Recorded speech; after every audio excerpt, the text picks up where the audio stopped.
Hey everyone, it's Simone Watson, and I am here to do Top 5 Wednesday. If you don't know, Top 5 Wednesday is when we count down 5 of something on Wednesday. The host, mostly books, the host of it is Samantha from Thoughts on Tomes, and I will link her channel below, and I'll link the Goodreads group in case you would like to try Top 5 Wednesday for yourself. So, the topic this week is favorite children's books. Um, in all of the other weeks, well, I've done this like twice before, I've included movies and TV shows and blah, blah, blah, but if I were to include that in this video, I would have way too many to narrow down. So I'm going all books. Another thing is I absolutely love this topic because we're getting into some of my favorite books ever. Um, but yeah, I really love this topic, but it was also really hard to narrow down. So there may be books that are left off. There's definitely going to be some books that are left off that I just can't remember the name of or whatever and different things like that. So yeah, just I don't know. Just know I may use this topic later on and just be like, hey, here are my favorite children's books. But for now, we're gonna get into it. Also, there are only probably about 2 children's books I can ever remember not liking, which are Oliver Twist and One Morning in Maine. One Morning in Maine because I think I couldn't follow the plot or whatever. I don't even remember what it was about much except Maine and there might have been some ice cream somewhere. And Oliver Twist, I think I'm biased because we had to listen to it on audiobook during a long road trip and I was really bored. And the narrator, I think, had like a certain type of British accent that I was not understanding. Like it might have been Cockney or something like, and he was just like, Oliver Twist, and I like had no idea what he was saying most of the time. So I think that's why I really didn't enjoy Oliver Twist. But yeah, so all that to say, I love a whole lot of children's books. Okay, so let's get into the honorable mentions. Okay, A Wrinkle in Time. We read it in 5th grade. Made me think about alternate dimensions. It was really interesting. It was also really hard to understand, but fun. Fox and Socks by Dr. Seuss. Oh, A Wrinkle in Time was by Madeline L'Engle, I think. Fox and Socks by Dr. Seuss because the tongue twisters are fun. Other Dr. Seuss books have been cool as well. Little Women, that was fun. Nostalgia, we used to listen to that one on audiobook as well. This book, I'm so sad that I can't remember the name of it. So if you guys know, please tell me. It's about a girl. I think her name is Marisol, and she lives in Puerto Rico with her abuelo, and they like get a stray dog or something. And I can't really remember the rest, but it was so good. I liked it a lot.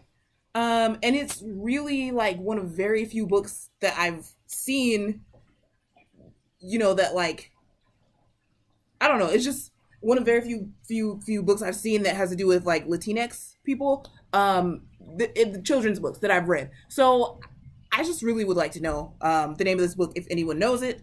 There's an honorable mention. The Mrs. Pigglewiggle Treasury, which is this silly thing about this woman that like helps cure the children of their bad behaviors, which sounds really weird, but it's not. It's like a fun, like silly thing. Also, we used to read something called the Early Reader's Bible, which was a lot of fun, and it was just like a bunch of Bible stories, but in the order of the Bible, but in a way that's like a little bit more accessible for children, and they may have omitted some things, but yeah, it was, I'm kidding, but anyway, that was fun, and I'm sure there are other Early Reader's Bibles and things like that as well. Oh, last honorable mention, because I just remembered that this needed to be knocked off the list, is the Berenstain Bears. I love the Berenstain Bears so much. So I just love them. And I have one of their books right here. See that? Berenstain Bears Get the Gimmies. Yeah, those were just so much nostalgia. Okay, so let's get to the actual real list. Okay, so number 5, I'm going to say Frog and Toad. The Frog and Toad books. Which there's a whole series, but how could I narrow it down, right? It was just really fun about this like kind of curmudgeonly grumpy toad and this like more how do you describe Frog? A little bit more optimistic and like, come on Toad, let's do blah blah blah. That's at least how I picture them in my head. And Frog was tall and Toad was short. And I can hardly remember what even happened in these books, but I remember the feeling I got from them, which was like a fun, kind of giddy, giggly feeling. So that's going to be my number 5. Even though I love those so much. But they're number five because there are four that are better. Um, okay, so at number four, I'm going to say the Babysitters Club books. I actually forgot to write these down. I forgot to mention this category for children's books is going from picture books to middle grade. I do not know for sure whether the Babysitters Club books are middle grade or chapter books, um, which is like the category right below middle grade. Um, I don't know, probably middle grade, but anyway, I love the Babysitters Club books so much. Those were like the main thing I read from third grade. I don't even remember. But yeah, maybe like third and fourth, just tons and tons of Babysitters Club books. And yeah, I don't know. Those are just a ton of fun. Um, okay, so for my number three, this is one that I'm not sure if it's middle grade or YA, and I probably will make an entire video about this trilogy at some point. But it is the Skinjacker trilogy by Neil Shusterman. You guys know I have mentioned that statistically Neil Shusterman is probably my favorite author, just due to multiple ones of his books being among my favorites. The Skinjacker trilogy, yeah, I really, really love the Skinjacker trilogy. And I can't even explain all of it right here, so that's why it's going to be its own video. And I felt kind of guilty mentioning Neil Shusterman because I mentioned him a lot, but I was like, well, that's it fits the questions. So the basic this is basically what happens with the Skinjacker trilogy. The books are called Everlost, Everwild, and Everfound. Um, in book one, these two children, well, like teenagers, Nick and Allie, they die in a car accident, which sounds so, I don't know, it is sad. It's very sad, but the books are written with such care that, like, they're not really, like, depressing books to me. Like, I actually I actually was quite depressed when I read them. It was my senior year of high school and I needed something to read that was like kind of like escapism, and these really worked for that, but they also have like some really deep themes. So anyway, yeah, these two kids die and they wake up in this world called Everlost, which is on Earth, but it's like a different realm. It's the realm of ghosts. Um, there are ghosts, which are often referred to as afterlights, but there are also like ghost items and ghost places. There's like if someone died, like there's a dead spot. And so they like, over the course of the first book, learn more of the rules of this place. And then Allie and Nick are friends.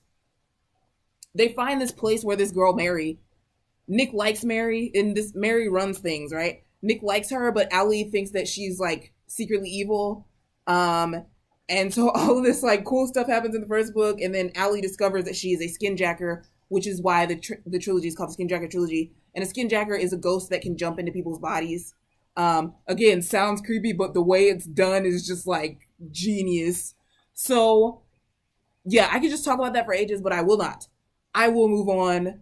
But just wanted to say super, super enjoyable reading experience with that trilogy. Okay. So number two, oh my gosh, my heart, my heart, my heart. Number two, favorite children's book, Anne of Green Gables. I just, I just, I love, and this is again one where I'm counting the whole series because I can't just narrow it down to one, right? I'm just gonna count the whole series. If I had to choose a favorite of all those books, I don't know. I might say five. No, I might.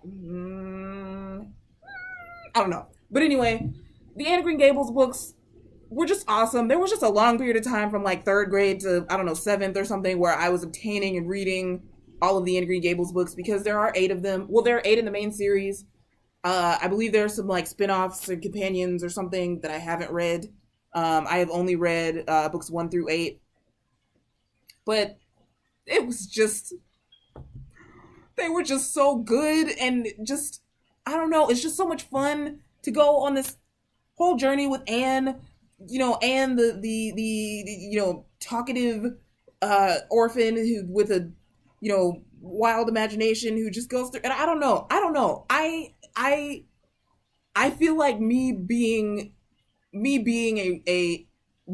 a writer pursuing publication, like I feel like this is one of the books that has contributed to that a lot. This is one of the series because it's just like I just love it so much, and I'm trying to be more articulate about why I love it. I just love it. I don't know, the romance part, the funny stuff, like just all the humor. Probably the one thing that bothers me about this series, and perhaps bothered me at the time, is the lack of diversity. Um, and like some of y'all might roll your eyes or whatever, but I just feel like I do have to kind of mention that a little bit because that was something that 8-year-old me. I feel like 8-year-old me kind of had this belief that romance is something that happens to white people, just because in books and stuff I mostly would see romance happening to white people. So this is one of those cases where a little bit more diversity would have been appreciated, because I'm pretty sure like 98% of the people, I'm pretty sure like everyone in the books is white. But hey, it's all good. I'm not insulting it at all. I love it. I love it. I love it. I just had to point out that one little thing that's like, but I loved it. I loved the whole series. I should probably make a whole video about that too, just because I'm having a hard time making words to describe it. But we have to get to my favorite. You guys, I am not kidding you when I tell you, other than the Bible, this is my favorite book of all time. Small side note, I used to read the Bible as like being perfunctorily like, oh, I have to read the Bible. But in recent years, I actually really enjoy reading the Bible.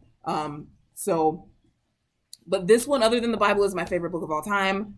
I may have to reevaluate that soon because I don't know, but it's really, because there's so many great books now, right? But anyway, I will just tell you, this book is called Amy's Eyes by Richard Kennedy.